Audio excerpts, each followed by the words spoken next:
अस्सलाम वालेकुम, कैसे हैं आप सब। उम्मीद करती हूँ आप सब ठीक ठाक होंगे, खैरियत से होंगे। तो आज हम करने जा रहे हैं एक्सरसाइज 4C का क्वेश्चन नंबर 7 और जिस बुक से मैं करवाऊँगी वो है think new syllabus mathematics book 2D2 8 addition.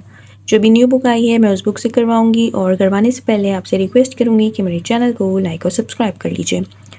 Question number 1 से क्वेश्चन नंबर 6 तक मैं करवा चुकी थी और मैंने प्लेलिस्ट बना दी है, वहाँ पे आपको सारे सॉल्यूशन एक साथ मिल जाएंगे, आप मेरी प्लेलिस्ट से देख सकते हैं। तो चलिए क्वेश्चन नंबर 7 को रीड करते हैं। तो क्वेश्चन नंबर 7 है factorise each of the following expression, और यहाँ पे हमारे पास एक्सप्रेशंस गिवन है और इनको हमें फैक्टराइज करके दिखाना है।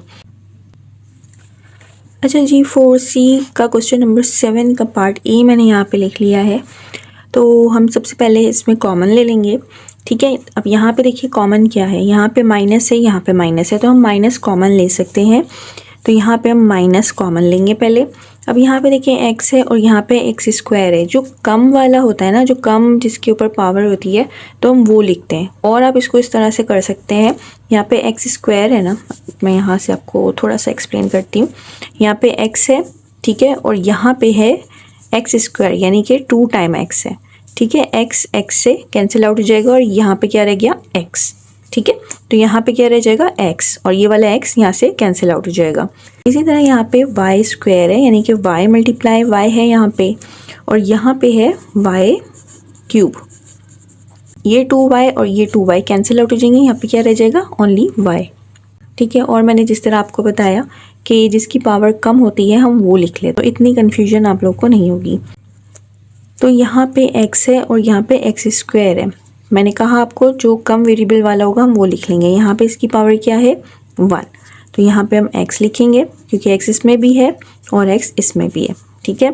अब y यहाँ पे भी है, y यहाँ पे भी है, तो हम यहाँ पे y लिखेंगे। और यहाँ पे पावर 2 है, यहाँ पे पावर 3 है, तो हम 2 यहाँ पे लिख लेंगे, ठीक है।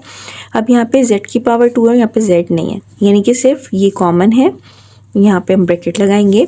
यहाँ पे हमने माइनस को कॉमन लिया है, तो यहाँ पे क्या हो जाएगा, माइनस माइनस कन्वर्ट हो जाएगा प्लस में, ठीक है। और जब भी ब्रैकेट की पावर माइनस का साइन आता है तो अंदर की जो साइन है वो चेंज हो जाते हैं, ठीक है। तो यहाँ पे क्या है, माइनस है और ये माइनस है, माइनस माइनस कन्वर्ट हो गया प्लस में। और यहाँ पे क्या रह गया, x हम लिख चुके हैं, y भी लिख चुके हैं, यहाँ पे रह गया है z स्क्वायर। अब ये माइनस और ये माइनस, ये माइनस और ये माइनस माइनस कन्वर्ट हो जाएगा प्लस में। अब यहाँ पे हमने एक x बाहर लिखा है, यहाँ पे क्या रह गया, एक x यहाँ पे रह जाएगा, जैसे यहाँ पे मैंने बताया 1x यहाँ पे रह गया। और यहाँ पे y क्यूब है और यहाँ पे हमने y स्क्वायर कॉमन लिया है, तो यहाँ पे कितने y रह गए और एक y और रह गया। यहाँ पे हम y लिख देंगे जैसे मैंने आपको यहाँ पे बताया था, ठीक है। तो ये हो गया है इसका आंसर। 1 लाइन आंसर्स हैं, इतने मुश्किल नहीं है। अच्छा जी, मैंने पार्ट बी लिख लिया है। अब यहाँ पे सबसे पहले हम नंबर चेक कर लेते हैं। यहाँ पे 12 है, यहाँ पे 6 है और यहाँ पे 2 है। तो क्या कोई ऐसा नंबर है जो तीनों को डिवाइड करता हो? तो ये तीनों नंबर 2 के टेबल में आते हैं, तो यहाँ पे हम 2 कॉमन ले लेंगे, ठीक है। अब यहाँ पे a स्क्वायर है, यहाँ पे a क्यूब है और यहाँ पे भी a स्क्वायर है, तो a स्क्वायर हम यहाँ पे ले लेंगे क्योंकि a स्क्वायर इसमें भी, a स्क्वायर इसमें भी और a स्क्वायर इसमें भी है। इसमें a क्यूब है, लेकिन मैंने आपको बताया जिस वेरिएबल की पावर कम होती है तो हम वो लिख लेते हैं, ठीक है। अब यहाँ पे b है, यहाँ पे भी b है और यहाँ पे भी b है, तो हम कॉमन b ले सकते हैं, लेकिन इसकी पावर कितनी हम कॉमन लेंगे। यहाँ पे 3 है, यहाँ पे 2 है, यहाँ पे भी 2 है, तो हम पावर 2 कॉमन ले लेंगे, ठीक है। ब्रैकेट लगाएंगे। अब 2 6 टाइम होता है 12, तो यहाँ पे हम 6 लिखेंगे। यहाँ पे a स्क्वायर हम बाहर लिख चुके हैं, यहाँ पे b स्क्वायर है और यहाँ पे b क्यूब है, यानी कि यहाँ पे एक b हमारे पास रह गया है, ठीक है। प्लस अब यहाँ पे 2 3 6 होता है, पे हम a स्क्वायर को कॉमन ले चुके हैं, तो यहाँ पे कितने a रह गए, यहाँ पे सिर्फ 1 a आएगा, ठीक है। और यहाँ पे b स्क्वायर है, यहाँ पे भी b स्क्वायर है, तो b स्क्वायर बाहर आ चुका है, तो यहाँ पे कुछ भी नहीं आएगा। माइनस 2 1 ज़ा 2, आप 1 लिखें या ना लिखें इट्स ओके। यहाँ पे a की पावर 2 है, यहाँ पे भी a की पावर 2 है, यहाँ पे b की पावर 2 है, यहाँ पे भी b की पावर 2 है, यानी कि यहाँ पे कुछ भी कॉमन नहीं है। तो ये हो गया इसका आंसर, ठीक है। अब कर लेते हैं पार्ट सी। अच्छा जी, पार्ट सी मैंने यहाँ पे लिख लिया है। अब यहाँ पे पहले नंबर देख लेते हैं। यहाँ पे 10 है, यहाँ पे 20 और यहाँ पे 14। तो ये तीनों नंबर जो हैं वो 2 के टेबल में आते हैं, ठीक है। तो यहाँ पे हम लिखेंगे 2, ठीक है।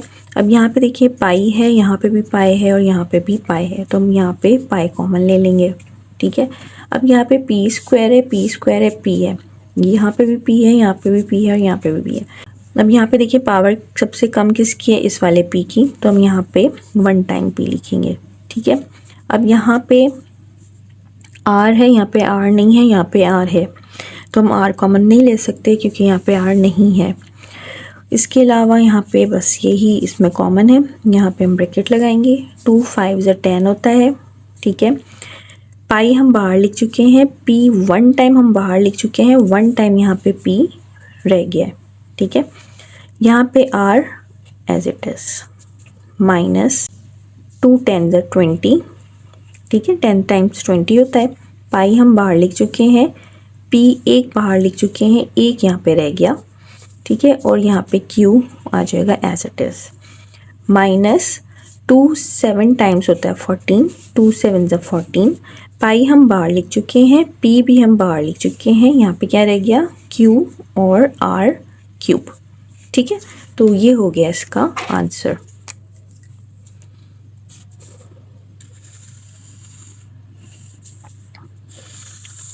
चलिए लास्ट पार्ट करते हैं इसका।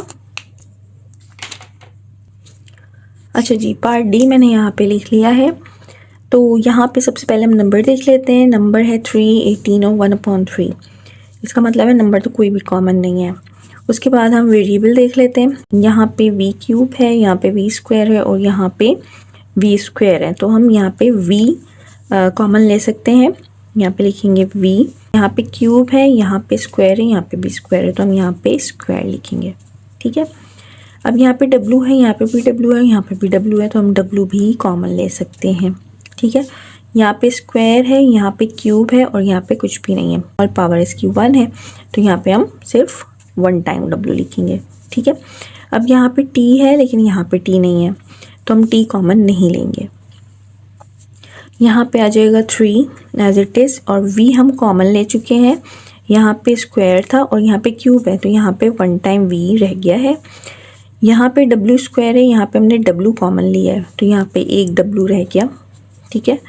माइनस 18, यहाँ पे t एज इट इज़, यहाँ पे v स्क्वायर है, यहाँ पे भी v स्क्वायर है, यानी कि हम v स्क्वायर नहीं लिखेंगे क्योंकि v स्क्वायर हम बाहर लिख चुके हैं। अब यहाँ पे w के ऊपर 3 है और यहाँ पे w के ऊपर 1 है, तो यहाँ पे कितने रह गए, w स्क्वायर, ठीक है। प्लस 1/3, यहाँ पे t है, हम यहाँ पे t लिख लेंगे।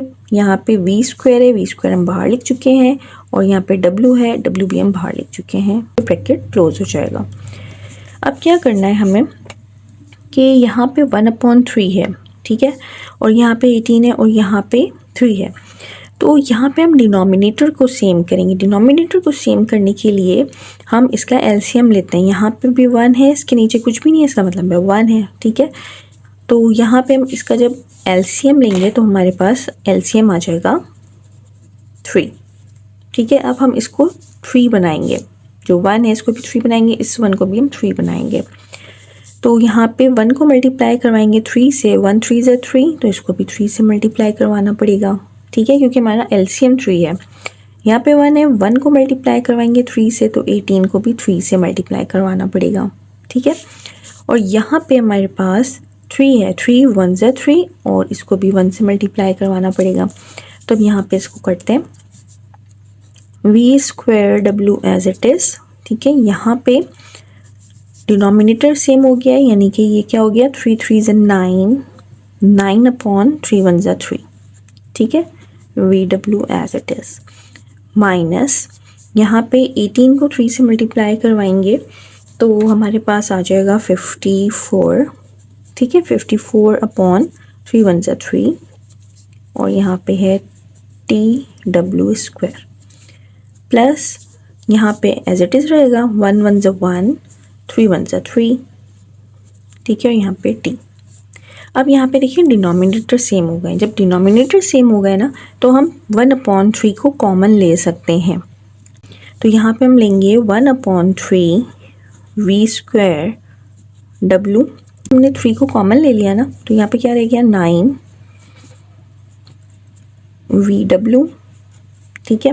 माइनस यहाँ पे 3 हमने कॉमन ले लिया, बाहर आ गया, यहाँ पे क्या रह गया 54 tw², प्लस यहाँ पे तो कुछ भी नहीं रहा तो यहाँ पे क्या लिखेंगे सिर्फ t, ठीक है। तो ये है इसका फाइनल आंसर।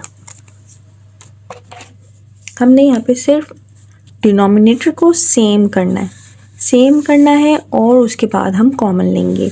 1/3 क्यों, सिर्फ 3 क्यों नहीं, क्योंकि डिनोमिनेटर में 3 है ना, इस वजह से 1/3 हमें कॉमन लेना पड़ेगा। तो ये हो गया है हमारे पास इसका आंसर। आई होप कि आपको क्लियर हो गया होगा। तो चलिए मिलते हैं इंशाल्लाह नेक्स्ट वीडियो में। अपना ख्याल रखिएगा। अल्लाह हाफ़िज़।